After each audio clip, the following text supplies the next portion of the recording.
3230526162। हमें बताना है कौन सा ऑप्शन करेक्ट होगा। क्लास बंद हो गई है। अरे तुम्हारे यार क्लास ही बंद हो जाती है, तुम पता नहीं कौन हो, इस बैच में कौन है, कहां से आया है, उसके आते ही क्लास बंद हो जाती है। परफेक्ट तो चलिए बेटा, यहाँ तो सब कुछ एकदम परफेक्ट है, यहाँ से तो कोई दिक्कत ही नहीं है। चलिए, अब आप लोग मेरी बात ध्यान से सुनना और ध्यान से समझने की कोशिश करना बेटा। सबसे पहले तो एग्जाम्पल को देखो, सबसे पहले तो एग्जाम्पल को देखो बेटा, ये पहला ही क्वेश्चन है, ये पहला ही क्वेश्चन है, ठीक है। सबसे पहले तो इस एग्जाम्पल को ध्यान से देखना और ध्यान से समझने की कोशिश करना बेटा, ठीक है। ध्यान से देखना, ध्यान से समझने की कोशिश करना कि यहां पर जो एम है, यहां पर जो एम है उसको मैंने 30 से कोड किया है। तो बेटा 30 से कोड कैसे करेंगे? तो देखो, पहले हम मैट्रिक्स के सामने रो का नंबर पढ़ते हैं, देन कॉलम का नंबर पढ़ते हैं। पहले रो का नंबर पढ़ते हैं, फिर कॉलम का नंबर पढ़ते हैं।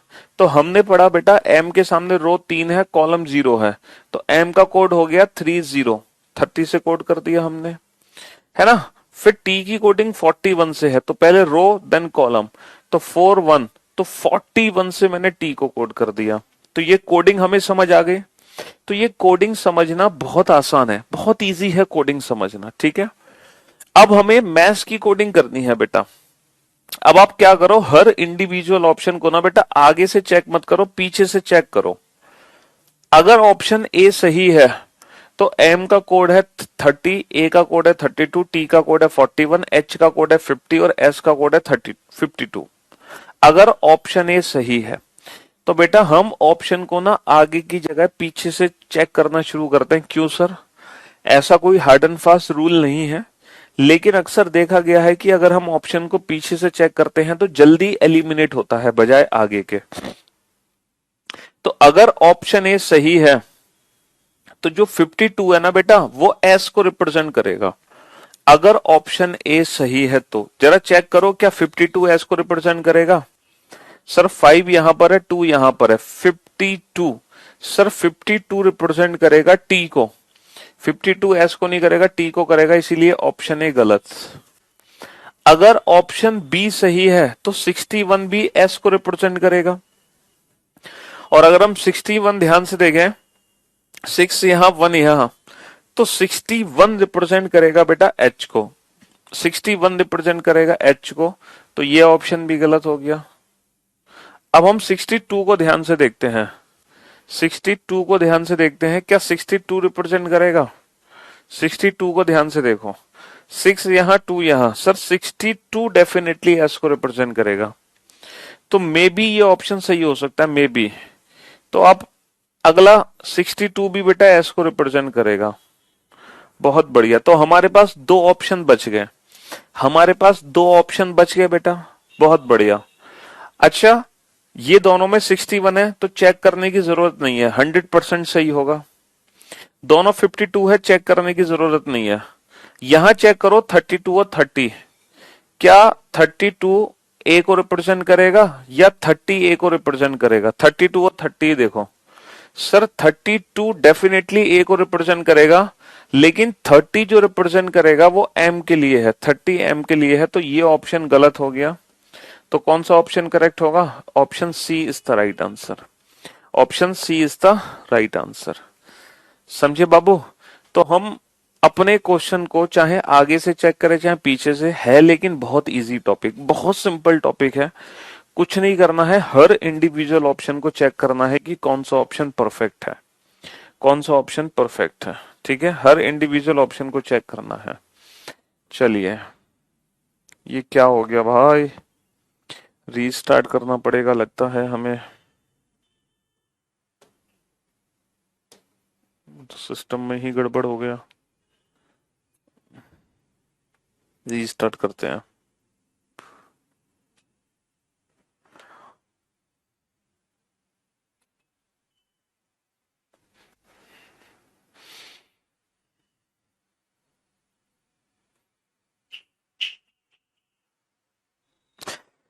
जादूगर का जादू हाथों का कमाल है, करते हो आप कैसे, सबका ये सवाल है। अरे स्टार्ट क्यों नहीं हो रहा? अरे भाई यार, तुम्हारी क्लास में ये दिक्कत क्या आ रही है डेली है? कभी कुछ हो जाता, कभी कुछ हो जाता है। कौन है वो नलायक जो आजकल लाइव आने लगा है? जो पहले कभी लाइव नहीं आता था।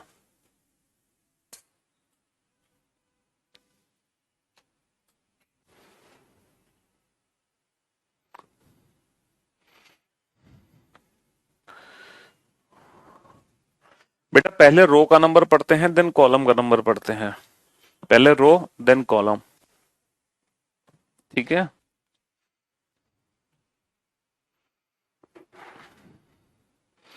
लो भाई साहब, बोर्ड हमारा हो गया है खराब। बोर्ड ही खराब हो गया साहब। क्या करें? देखते हैं।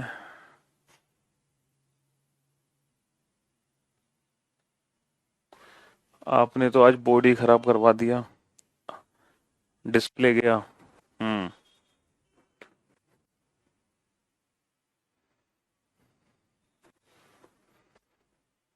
देखते हैं। यूपीएस अगर चल जाए तो।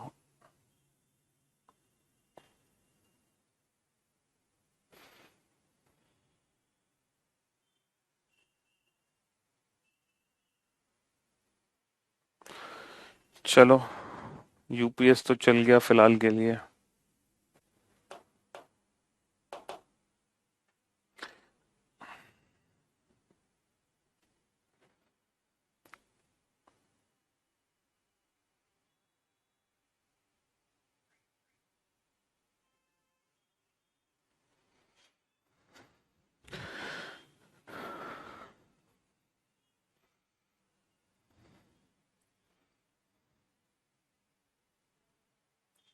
हाँ जी।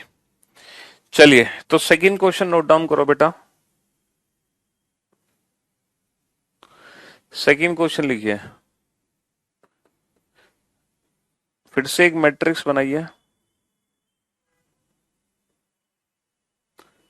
ठीक है।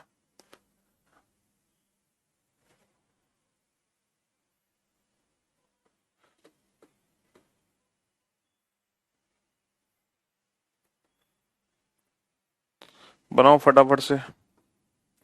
ये बहुत इजी चैप्टर है। बहुत सिंपल चैप्टर है। है तो कोडिंग डिकोडिंग का ही पार्ट, लेकिन ये जो कोडिंग है ये बहुत इजी कोडिंग है। ठीक है। हम्म।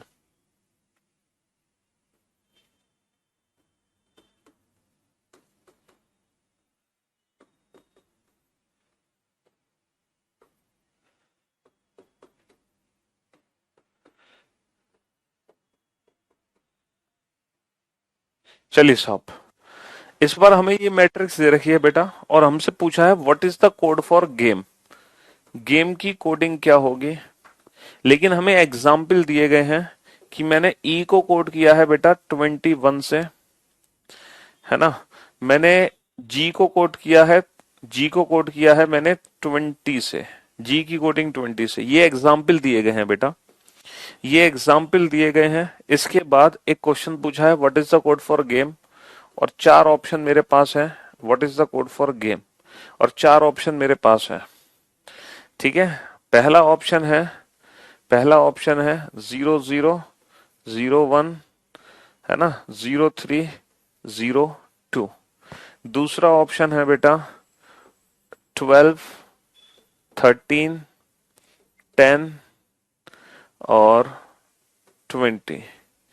तीसरा ऑप्शन है बेटा 33, 01 और 10 एंड 23। 33, 01, 10, 24। ये चार ऑप्शन आपके पास में है। अब बताओ बेटा। चलिए, अब इस क्वेश्चन को सॉल्व करो। बेटा जी है जी, वो 6 नहीं है, वो जी है। ये जी लिखा हुआ है, जी।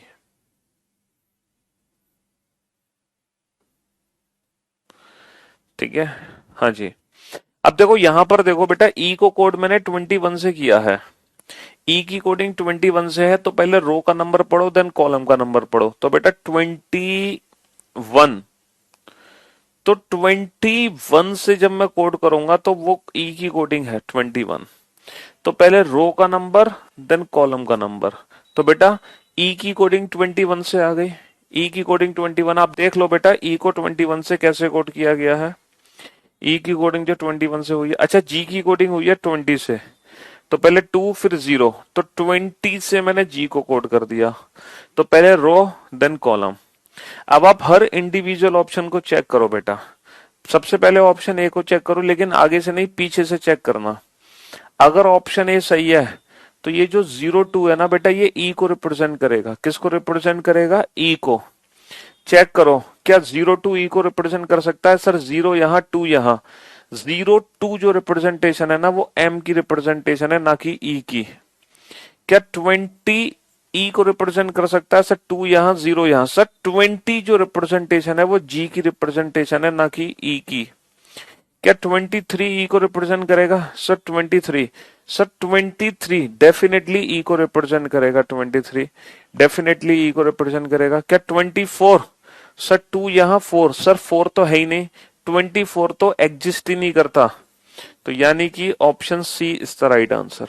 24 तो एग्जिस्ट ही नहीं करता, तो option C is the right answer. Option C is the right answer. ठीक है, था कितना आसान बताओ। कोई है जो कह दे कि सर मुझे समझ नहीं आया? कोई नहीं कह सकता, कोई भी नहीं कह सकता, क्योंकि इससे ज्यादा इजी कुछ हो ही नहीं सकता।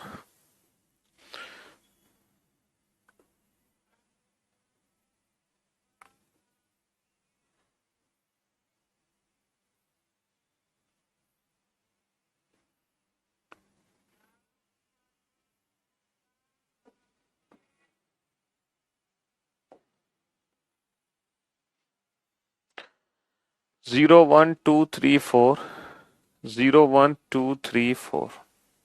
ठीक है, हाँ जी।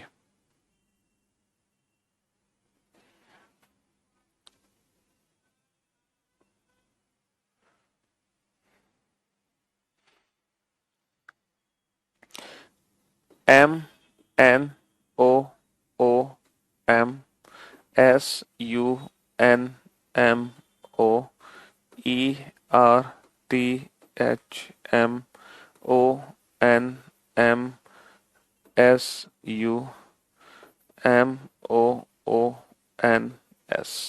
ठीक है, हाँ जी। तो यहां पर जो कोडिंग हो रही है बेटा, यहां पर मैंने एन को कोड किया हुआ है 21 से, और एस को कोड किया हुआ है मैंने, एस की कोडिंग है बेटा, एस की कोडिंग है, एस एस नहीं, और ओ की कोडिंग है बेटा 30 से, ओ की कोडिंग 30 से। अब एक क्वेश्चन है, what is the code for moon? Moon की कोडिंग क्या होगी? और चार ऑप्शन आपके सामने है। मून की कोडिंग क्या होगी? 00, 00, 02, 02, है ना, और 01। Option B, option B, what is the code for moon? 31, 31, 41, 41 और 21। ऑप्शन सी 31, 41, 42 और 20, 22। ऑप्शन डी 04, 14, 24 और 44। What is the code for moon? What is the code for moon? अब बताओ बेटा मून की कोडिंग क्या है? जल्दी से बताओ, what is the code for moon? Moon की कोडिंग क्या है? What is the code for moon? ये बहुत सिंपल टॉपिक है, मैट्रिक्स, जो कि कोडिंग डिकोडिंग का ही पार्ट है। ये जो मैट्रिक्स है ये कोडिंग डिकोडिंग का ही पार्ट है बेटा, बहुत इजी है।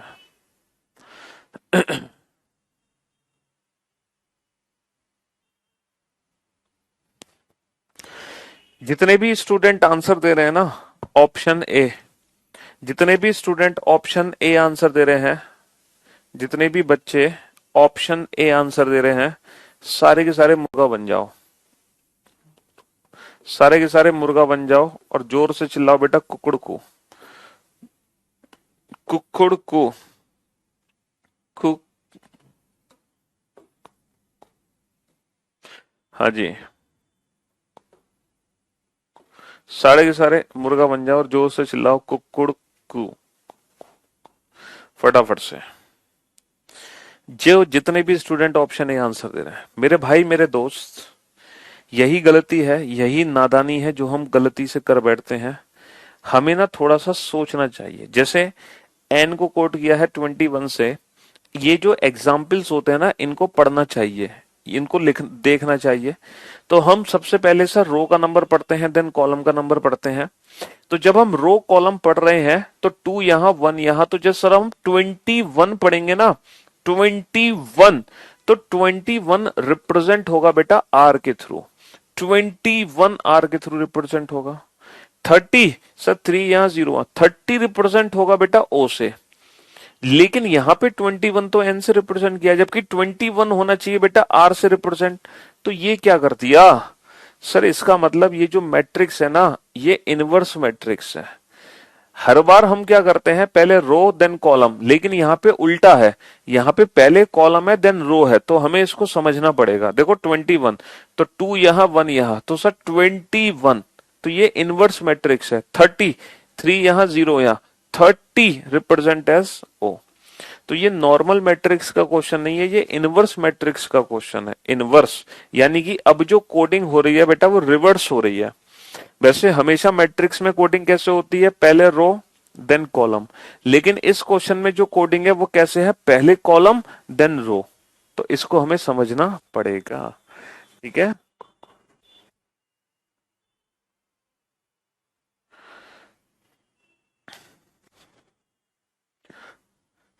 तो पीछे से चेक करो, क्या 0 1 बेटा एन को रिप्रेजेंट करेगा। अब 0 यहां 1 यहां, सर 0 1 जो रिप्रेजेंटेशन है वो एस की रिप्रेजेंटेशन है। Option A eliminate. क्या 21 एन को रिप्रेजेंट करेगा, सर 2 यहां 1 यहां, सर 21 डेफिनेटली एन को रिप्रेजेंट करेगा 100%। 21, अच्छा क्या 22 रिप्रेजेंट करेगा, 2 यहां 2 यहां, 22 रिप्रेजेंट करेगा टी को, 22 टी को। क्या 44 करेगा, 4 यहां 4 यहां, 44 रिप्रेजेंट करेगा एस को, 44 रिप्रेजेंट करेगा एस को। तो 100% option B is the right answer. 100% option B. तो कभी कभी एग्जाम में बेटा रिवर्स क्वेश्चन आ जाता है, पहले कॉलम देन रो। कभी कभी एग्जाम में रिवर्स क्वेश्चन भी आ जाता है। तो थोड़ा ये जो एग्जाम्पल्स दिए होंगे ना, इनको समझना पड़ेगा हमें, तब हम समझ पाएंगे कि ये जो क्वेश्चन है ये नॉर्मल मैट्रिक्स का है।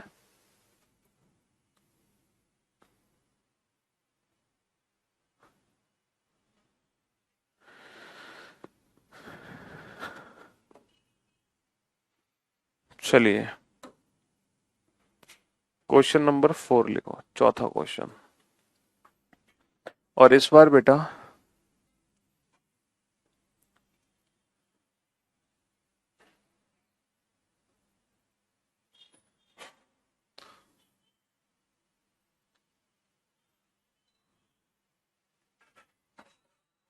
इस बार बेटा दो मैट्रिक्स बनेंगी, दो, 0 1 2 3 4, इस बार दो मैट्रिक्स बनेंगे, एक नहीं दो मैट्रिक्स। अभी तक आप सिंगल मैट्रिक्स को सॉल्व कर रहे थे, अब आप दो मैट्रिक्स बनाओ। ठीक है, एक और मैट्रिक्स बनाओ इसके साथ में।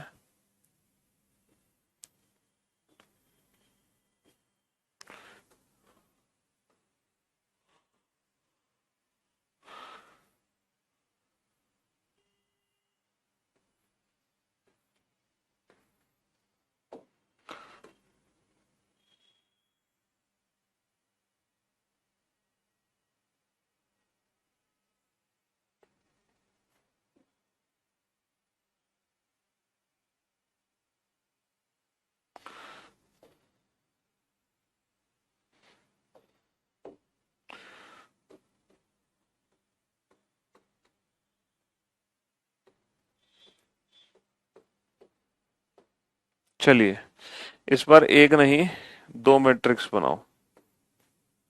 हम्म।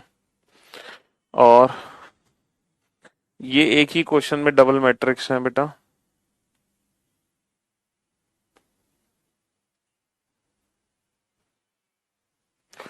A T A D I P A T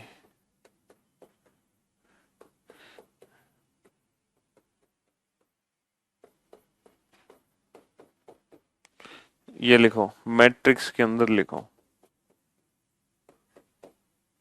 ठीक है।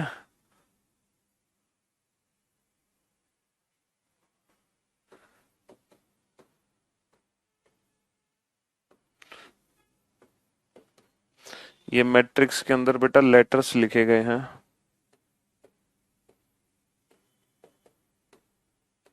इस तरीके से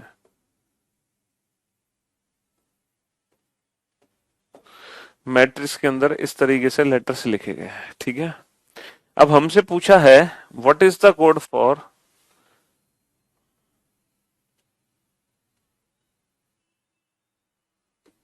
FOAM। What is the code for form.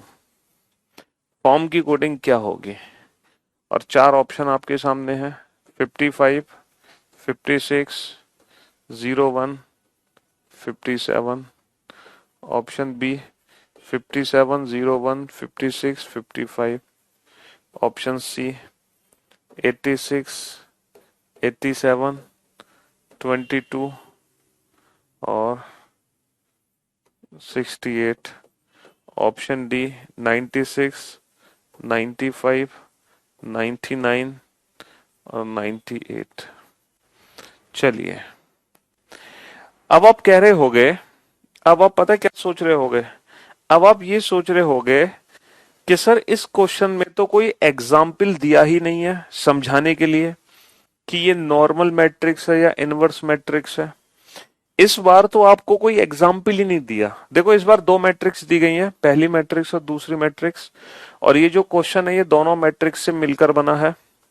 लेकिन इस बार कोई एग्जाम्पल नहीं दिया हुआ है ना, इस बार कोई एग्जाम्पल नहीं दिया हुआ। तो अब आप क्या करोगे। तो मेरे दोस्त मेरे भाई, जब एग्जाम में कोई एग्जाम्पल ना दिया गया हो तो हम फिर मैट्रिक्स को बाय डिफॉल्ट इस तरीके से सॉल्व करते हैं कि पहले रो का नंबर काउंट करेंगे देन कॉलम।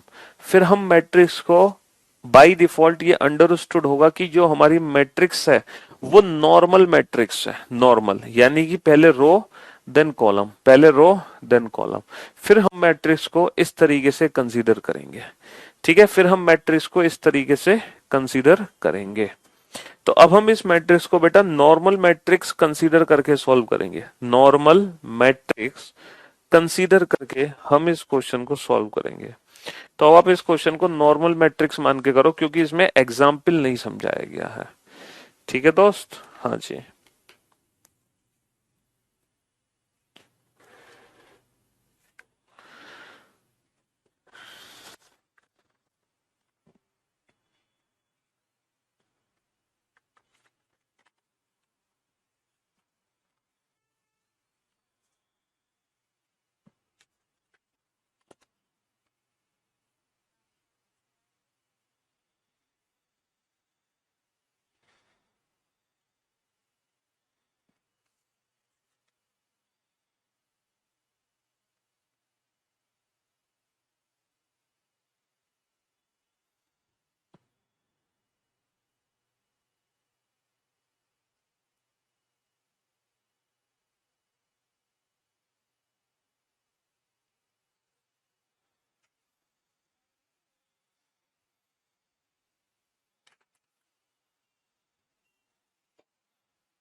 हाँ जी।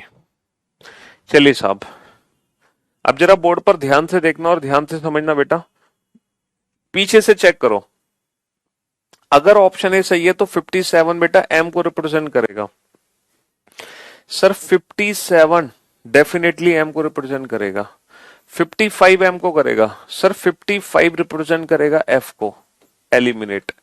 68 सर 68 रिप्रेजेंट करेगा ओ को, एलिमिनेट।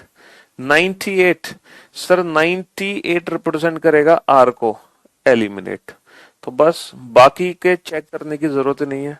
अब भले ही हमारा क्वेश्चन गलत क्यों ना हो, भले ही इस क्वेश्चन में गलती क्यों ना हो, मिसप्रिंट ही क्यों ना हो, लेकिन हम ऑप्शन एग्जाम में ऑप्शन ए ही टिक करके आ जाएंगे। ठीक है, हाँ जी। ये नहीं कि पेपर में चेक करने बैठ जाओ, जल्दी से चेक कर लेते हैं सर ये सही है कि गलत है। तो पेपर में हमें चेक करने की जरूरत नहीं है। अगर 3 ऑप्शन एलिमिनेट हुए हैं तो जो बचा वो हमारा डेफिनेटली आंसर है, अब चाहे वो ऑप्शन गलत ही क्यों ना हो पेपर में। बट हम उसको क्रॉस चेक नहीं करेंगे क्योंकि टाइम वेस्ट होगा फालतू में हमारा। ठीक है, हाँ जी।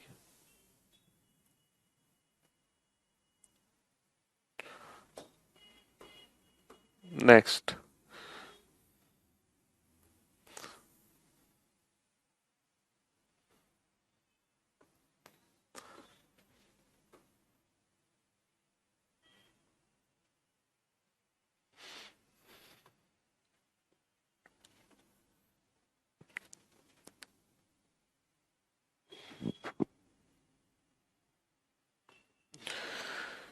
ए बी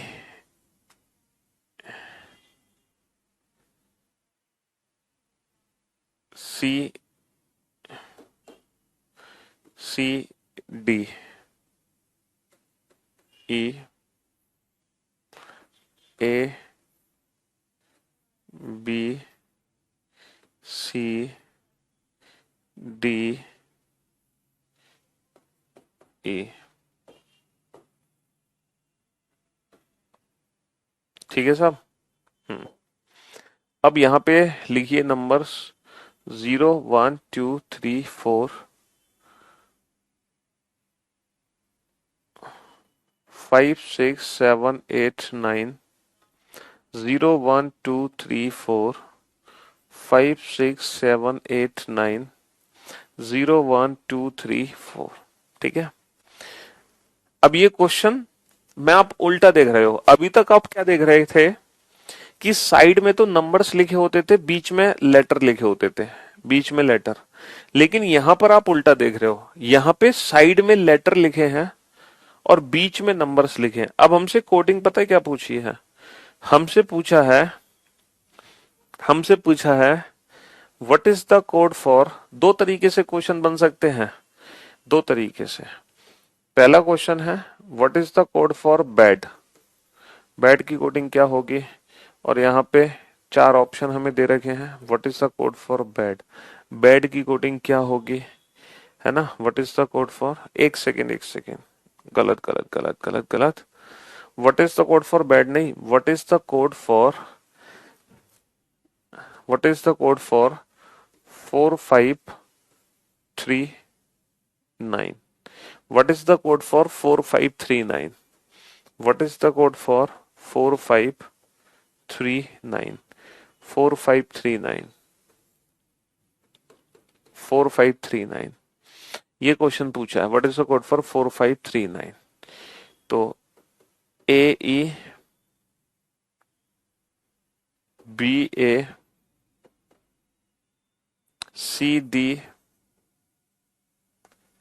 और डी डी,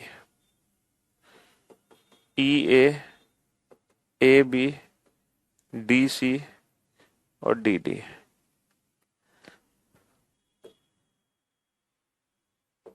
ई ई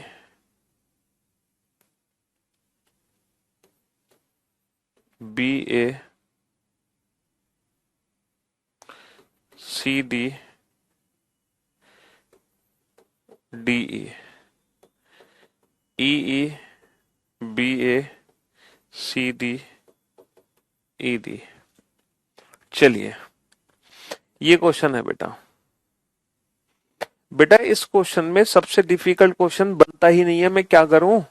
इस टॉपिक में सबसे डिफिकल्ट क्वेश्चन बनता ही नहीं है। क्या से बना दे बेटा, कहां से बना दूं मैं? है, इस चैप्टर में सबसे टिपिकल क्वेश्चन बनता ही नहीं है। सबसे टिपिकल से टिपिकल ये है तो मैं क्या कर सकता हूं? इसमें है ही नहीं सबसे टिपिकल क्वेश्चन, तो कैसे बनाए बेटा?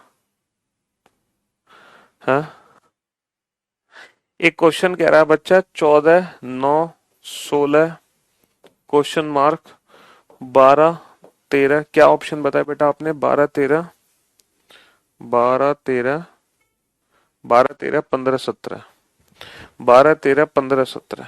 एक बच्चे का ये क्वेश्चन है, भैया 4 से जो 9 का रिलेशन है तो 16 का रिलेशन किससे होगा? सॉरी, 14 का रिलेशन 9 से है तो 16 का रिलेशन किससे होगा बेटा?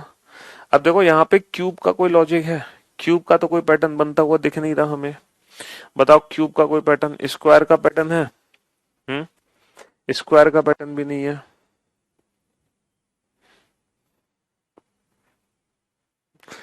मल्टीप्लिकेशन है? हम्म डिवाइड है सर? हाफ प्लस टू कर दो, तो हाफ प्लस टू करो। हाफ प्लस टू से भी बात नहीं बनी, हाफ प्लस टू करो। हाफ प्लस टू से भी नहीं बना। बताओ और क्या लॉजिक बना सकते हैं? हाफ प्लस माइनस, माइनस कितना करो? -5, तो -5 करो। -5 से भी नहीं बनेगा लॉजिक।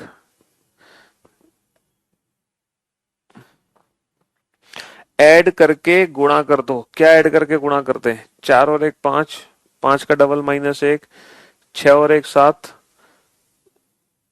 5 दूनी 10 -1, 6 और 1 7, 7 दूनी 14 -1 13। हाँ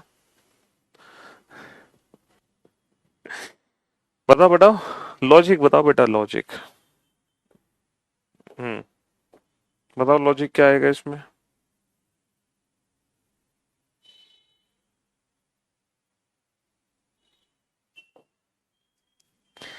हाँ जी, ऑप्शन गलत है।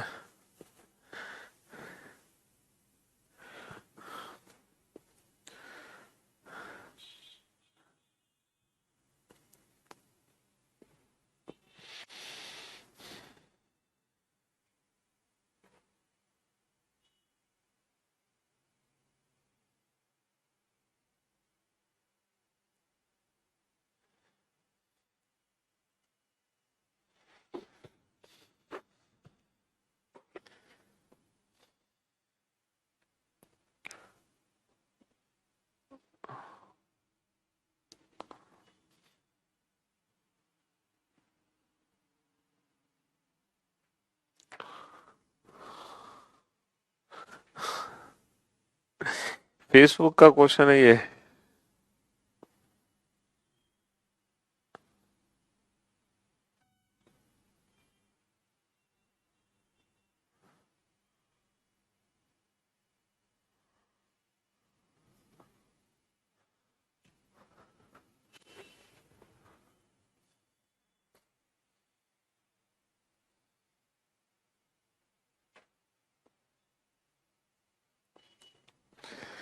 पंद्रह वाले लॉजिक बनाओ बेटा। जिसका आंसर 15 है वो लॉजिक बताओ मुझे। जिसका आंसर 15 है वो लॉजिक बताओ, लॉजिक क्या है? हाँ जी। अच्छा, ये टॉपिक आपका हुआ नहीं है? अरे यार, तुम वैसे ही पूछ रहे हो फिर, अगर ये टॉपिक नहीं हुआ तो पहले टॉपिक पढ़ तो लो मुझसे। है हो गया? अच्छा जी, कोई बात नहीं। जिसका आंसर 15 है वो लॉजिक बताओ बेटा, 15 वाला। 15 वाले लॉजिक बनाओ। कोई बात नहीं बेटा, 15 वाले लॉजिक बनाओ। हम्म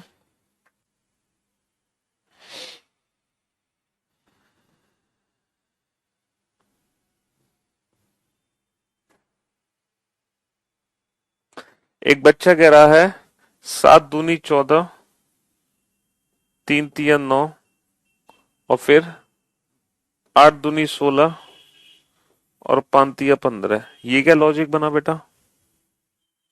हाँ जी, ये क्या लॉजिक है? 7 दूनी 14, 3 तिया 9, 8 दूनी 16, है 5 तिया 15। ये लॉजिक कुछ हजम नहीं हुआ हमें। ये 7 गुणा 2 है, चलो ये 8 गुणा 2 है, ये 3 गुणा 3 है, तो फिर ये कितना होना चाहिए था? 7 के बाद 8 है तो 3 के बाद 4 कर देते, 4 तिया 12 कर देते, और क्या करते हम? हम्म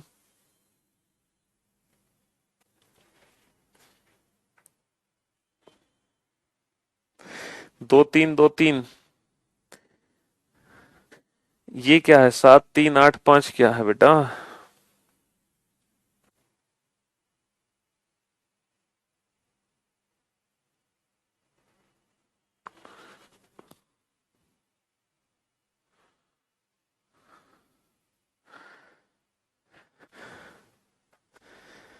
चलो छोड़ो बेटा अभी इसको।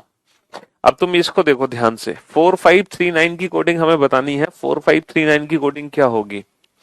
तो 4539 की कोडिंग बनाओ बेटा, 4539 की कोडिंग बनाओ जल्दी से। ठीक है, 4539 की कोडिंग बनाओ जल्दी से।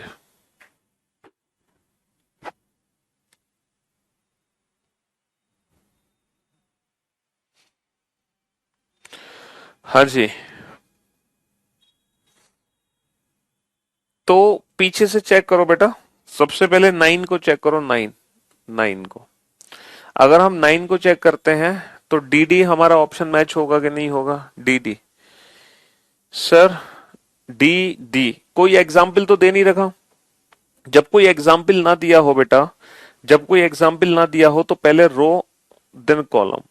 तो डी डी को अगर चेक करें तो डी डी बनेगा 8, 9 की कोडिंग नहीं बनेगी। डी डी बनेगा 8, 9 की कोडिंग नहीं बनेगी। डीई, तो डी ई, डीई डेफिनेटली 9 को रिप्रेजेंट करेगा।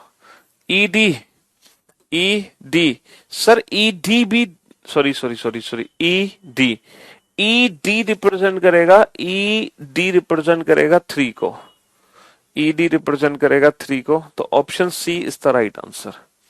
Option C is the right answer. Option C is the right answer, है ना? हाँ जी,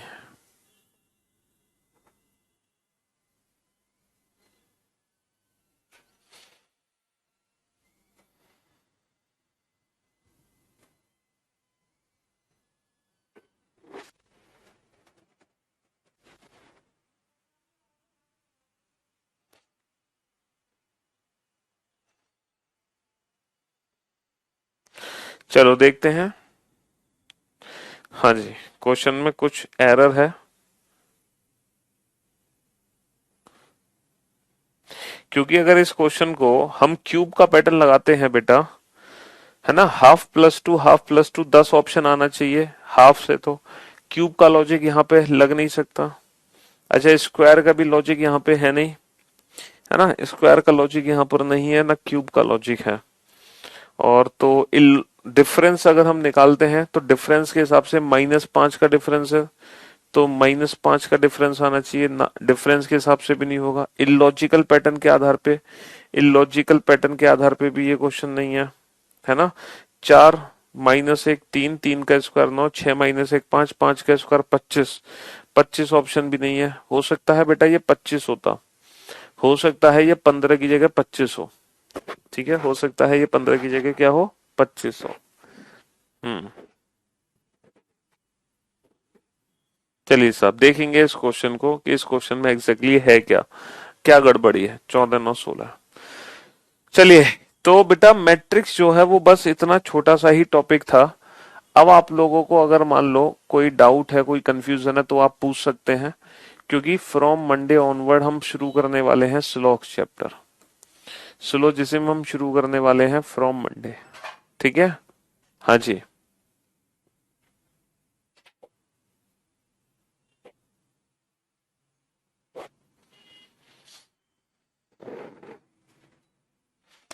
सर क्लॉक का क्वेश्चन बता दो, बुक का क्वेश्चन नंबर 66। क्लॉक का क्वेश्चन है, बुक का क्वेश्चन नंबर 66, क्वेश्चन नंबर 66। हाँ बेटा, आज की क्लास मैट्रिक्स से ही शुरू हुई और छोटा सा टॉपिक ही था मैट्रिक्स, ज्यादा बड़ा टॉपिक नहीं था। क्वेश्चन नंबर 66 है बेटा, एक घड़ी जो 3 मिनट में 5 सेकंड तेज हो जाती है सुबह। देखो चलो, अब आप लोग एक क्वेश्चन सॉल्व करो बेटा। आप लोगों के लिए क्वेश्चन है, एक बच्चे ने पूछा है, कैलकुलेटिव क्वेश्चन है। अभी तक हमने क्लॉक के जितने भी क्वेश्चन बनाए थे बेटा वो कैलकुलेटिव नहीं थे, उसमें डायरेक्ट थे। ये क्वेश्चन है कि एक घड़ी जो 3 मिनट में एक घड़ी 3 मिनट में 5 सेकंड तेज हो जाती है, एक घड़ी 3 मिनट में 5 सेकंड तेज हो जाती है। उसे सुबह 7 बजे सही किया गया, उसे सुबह 7 बजे सही किया गया। उस दिन दोपहर में जब घड़ी 4:15 बजे दिखाएगी, उस दिन दोपहर में घड़ी जब 4:15 दिखाएगी, तो उस समय सही समय क्या होगा, निकालो बेटा। ये क्वेश्चन सॉल्व करो। कैलकुलेशन थोड़ी सी है बेटा, यहाँ पर थोड़ी सी कैलकुलेशन है, ज्यादा नहीं है बेटा। घड़ी को हमने सुबह 7 बजे मैच करा दिया और हमें बताना है जब गलत घड़ी बेटा 4:15 दिखाएगी तो उस समय सही समय क्या होगा। सही समय क्या होगा अगर घड़ी प्रत्येक 3 मिनट में 5 सेकंड तेज हो जाती है। पहले तो आप ये बताओ ये कौन सा क्वेश्चन है बेटा, ये राइट और रॉन्ग का क्वेश्चन है। हाँ जी, जल्दी से बताओ फटाफट से। ये राइट और रॉन्ग का क्वेश्चन है ना बेटा, राइट और रॉन्ग का क्वेश्चन, राइट और रॉन्ग का क्वेश्चन है जिसमें राइट और रॉन्ग का रिलेशन दिया होता है कि घड़ी प्रत्येक 3 मिनट में 5 सेकंड तेज हो जाती है। इसका मतलब है कि अगर सही घड़ी 3 मिनट चलती है, अगर सही घड़ी 3 मिनट चलती है तो जो गलत घड़ी है बेटा वो 5 सेकंड एक्स्ट्रा चलती है। और 5 सेकंड को अगर मैं मिनट में बदलूं तो 5/60 है ना। अगर इसको मिनट में बदलूं तो मैं, तो ये कितना आ गया बेटा, 1/12, 12×3 = 36 और 1 37, तो 37/12 मिनट, 37/12 मिनट। तो बेटा अगर सही घड़ी 3 मिनट चलती है तो जो गलत घड़ी है वो चलती है 37/12 मिनट। तो गलत घड़ी मेरी चलती है 37/12 मिनट। अब यहां पर बताओ बेटा कितने घंटे और मिनट का डिफरेंस है।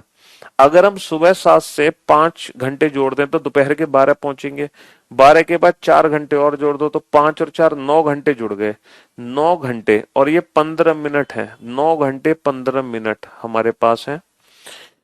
तो मुझे एक बात बताओ, 9 घंटे 15 मिनट हमारे पास है, ठीक है।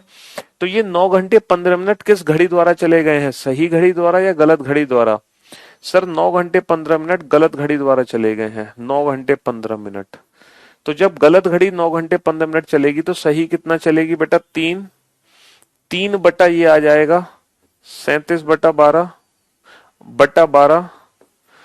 3/37/12। अच्छा ये मिनट और मिनट आपस में कैंसिल हो गया, मल्टीप्लाई 9 घंटे 15 मिनट। तो 9 घंटे 15 मिनट, तो हमें एक काम करना पड़ेगा, हमें इस मिनट वाली वैल्यू को घंटे में कन्वर्ट करना पड़ेगा ताकि पूरी वैल्यू घंटे में आ जाए, ठीक है। तो 12 ऊपर पहुंचेगा, 3 × 12, अच्छा बटा 37 तो है ही नीचे, मल्टीप्लाई 9 और मिनट की वैल्यू को घंटे में बदलो बेटा, 60 का नीचे गुणा करके, तो 15×4 = 60, 4×9 = 36, 36 और 1 37, 37/4 आ जाएगा, 37/4। तो इसकी वैल्यू आ जाएगी बेटा 37/4, 37/4। तो 37 से 37 कट गया, 4×3 = 12, 3×3 = 9। तो जो सही घड़ी है बेटा वो 9 घंटे चलेगी, सही घड़ी हमारी 9 घंटे चलेगी। और अगर 9 घंटे जोड़ोगे 7 AM में, 9 घंटे जोड़ोगे तो बेटा कहाँ पहुंचोगे, 4 PM। तो जो सही घड़ी का समय होगा वो एग्जैक्ट 4 PM होगा। तो ये जो क्वेश्चन है ना बेटा, ये क्वेश्चन कैलकुलेटिव क्वेश्चन है। क्या है, कैलकुलेटिव क्वेश्चन। था टाइप थर्ड का ही क्वेश्चन, लेकिन इसमें क्या था, इसमें घंटे भी दे रखे हैं, इसमें मिनट भी दे रखा है, इसमें सेकंड भी दे रखा है। तो हमें हर यूनिट को ना सेम यूनिट में कन्वर्ट करना है पहले। तो हमें हर यूनिट को पहले सेम यूनिट में कन्वर्ट करना है। हमने देखा कि सही घड़ी अगर 3 मिनट चलती है तो गलत घड़ी चलेगी 5 सेकंड फालतू। 5 सेकंड को मिनट में बदला, 60 से भाग करके, 12×5 = 60, 1/12, 12×3 = 36 और 1 37/12। तो ये 37/12 मिनट आ गया। फिर हमने टोटल निकाले 9 घंटे 15 मिनट। तो बेटा 9 घंटे 15 मिनट गलत घड़ी द्वारा चले गए हैं, तो सही कितना चलेगी, 3/37/12 गुणा 9×15। 12 ऊपर पहुंचा, 3×12 37 नीचे है। इसको हमने सॉल्व किया, मिनट को घंटे में बदला, तो 15/60 करा, 15×4 = 60, 1/4 आया, 4×9 = 36 और 1 37/4 हो गया, 37/4। 37 से 37 कट गया, 4×3 = 12, 3×3 = 9।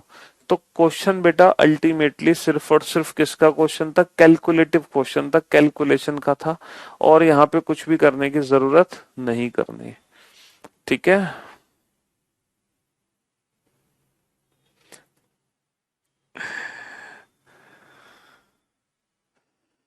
समझे बाबू?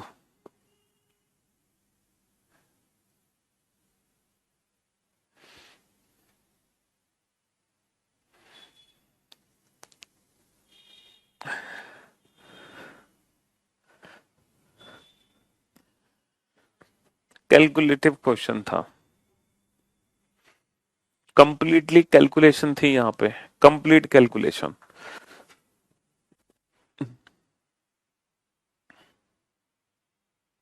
नोट डाउन कर लो कैलकुलेशन को, बस यही तो कैलकुलेशन करना हमें आना चाहिए। अगर यही कैलकुलेशन करना हम सीख जाए तो मजा ना आ जाए।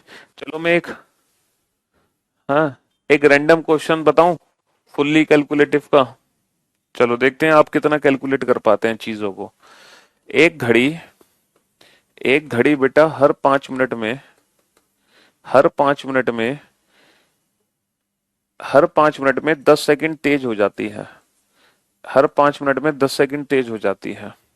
घड़ी को मैंने सुबह 10 बजे सही किया। अब जब दोबारा से मैंने देखा तो घड़ी में बजे थे बेटा, घड़ी में बजे थे 12:15। तो बताओ सही घड़ी में कितना समय होगा? सही घड़ी में कितना समय होगा? अब आप इस क्वेश्चन को सॉल्व करो बेटा। ये कंप्लीट कैलकुलेटिव क्वेश्चन है कि एक घड़ी हर 5 मिनट में 10 सेकंड तेज हो जाती है। इस घड़ी को सुबह 10 बजे मैंने सही किया। इसी घड़ी को जब मैंने दोबारा से देखा तो घड़ी में बजे थे 12:15। जब इसी घड़ी को दोबारा देखा गया तो हमें बताना है what was the correct time, what is the correct time. तो इस समय सही समय क्या होगा? सही समय निकालो, इस समय सही समय क्या होगा? What will be the true time when the clock indicates 12:15 PM? चलिए साहब, ट्रू टाइम कैलकुलेट करो। अब ये कंप्लीट कैलकुलेटिव क्वेश्चन है, देखते हैं आपकी कैलकुलेशन कितना फास्ट है, आप कितना कैलकुलेट कर पाते हैं। चलिए, कितना कैलकुलेशन आप कर पाते हैं फटाफट से बताओ। तो बेटा राइट और रॉन्ग का रिलेशन लिखना है। सोल्यूशन में क्या करना है? सोल्यूशन में हमें राइट और रॉन्ग का रिलेशन लिखना है, राइट और रॉन्ग का। ये टाइप थर्ड पैटर्न का क्वेश्चन है जिसमें राइट और रॉन्ग का रिलेशन लिखा जाता है। लिखो राइट और रॉन्ग का रिलेशन, और वो रिलेशन बेटा सिंगल यूनिट में होना चाहिए, सिंगल यूनिट। जो यूनिट लेफ्ट हैंड साइड होनी चाहिए वही यूनिट राइट हैंड साइड होनी चाहिए, सिंगल यूनिट होनी चाहिए, सिंगल यूनिट होनी चाहिए। बेटा जब सही घड़ी 5 मिनट चलती है, जब सही घड़ी 5 मिनट चलती है तो गलत घड़ी 10 सेकंड एक्स्ट्रा चलती है, यानी कि 5 मिनट में 10 सेकंड जोड़ दो, 10 सेकंड जोड़ दो। अब इसको कैलकुलेट करो बेटा, 5 + 10 सेकंड को मिनट में बदल लो, 10 सेकंड को मिनट में बदल लो 60 का भाग देकर, तो ये 1/6 आ गया। 5 + 1/6, तो ये आ गया 6×5 = 30 और 31/6 मिनट। तो जो हमारी इक्वेशन बनी बेटा राइट और रॉन्ग की, वो इक्वेशन क्या बनी? अगर सही घड़ी 5 मिनट चलती है तो गलत घड़ी कितना चलती है? 31/6 मिनट चलती है। तो गलत घड़ी चलती है 31/6 मिनट। ये इक्वेशन हमारी बनी। अब यहां पर कितना समय है? 2 घंटे, 2 घंटे 15 मिनट है। तो ये 2 घंटे 15 मिनट किसके द्वारा चले गए हैं? ये 2 घंटे 15 मिनट बेटा सही घड़ी द्वारा चले गए हैं। तो हमसे पूछा, सॉरी, 2 घंटे 15 मिनट गलत घड़ी द्वारा चले गए, तो हमसे पूछा है सही घड़ी कितना चलेगी। तो ये कैलकुलेशन हमें करनी है, बस जल्दी से करो बेटा ये कैलकुलेशन। तो कैसे करोगे बेटा, कैसे कैलकुलेट करोगे इसको? 5 तो यहां पर है, बटा आ जाएगा 31/6, तो 6 तो ऊपर पहुंच जाएगा। अच्छा, मल्टीप्लाई करोगे 2 घंटे 15 मिनट से, 15 मिनट को घंटे में बदलोगे 60 का भाग देकर, तो 15 × 4 = 60, 15 × 4 = 60, 4 दूनी 8, 8 और 1 9, तो 9/4 हो गया। ये हो गया 5 × 6 × 4 दूनी 8 और 1 9 बटा 4 × 31। समझे बाबू? ये कैलकुलेशन है।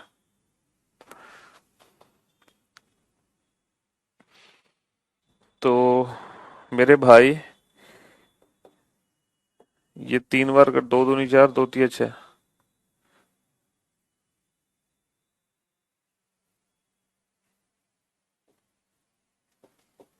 135 बटा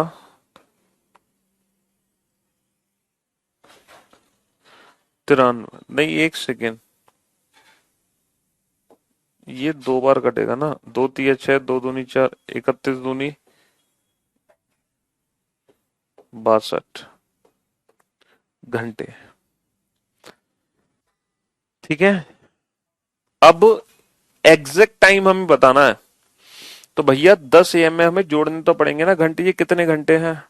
भाग दो बेटा, कितनी बार भाग जाएगा? 2 दूनी 4 2 6 12। 135 में से घटाओ 11, तो ये आ गया 2 घंटे प्लस 11 सही 62। इसको मिनट में कन्वर्ट कर लो बेटा, 60 का गुणा करके। इसको मिनट में कन्वर्ट कर लो 60 का गुणा करके। इतने मिनट हो गए, 2 घंटे इतने मिनट। तो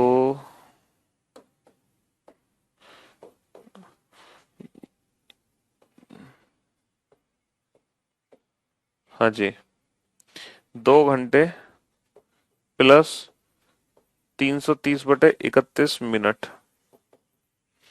अब 330/31 हो जाएगा, टेंशन ना लो। समझे बाबू? तो फाइनली ये क्वेश्चन कैलकुलेशन, हमें कैलकुलेशन समझनी है। अप्रोच और कंसेप्ट तो हमें पता ही है, बस अल्टीमेटली क्या बचती है? कैलकुलेशन बचती है और कुछ नहीं बचती। ठीक है, सिर्फ और सिर्फ कैलकुलेशन यहाँ पे बचती है और कुछ भी नहीं बचता है। तो चलिए, तो भैया मिलते हैं अब आप लोगों से हम मंडे को सीधा नए चैप्टर के साथ। तब तक के लिए good bye, love you all, take care, thank you so much.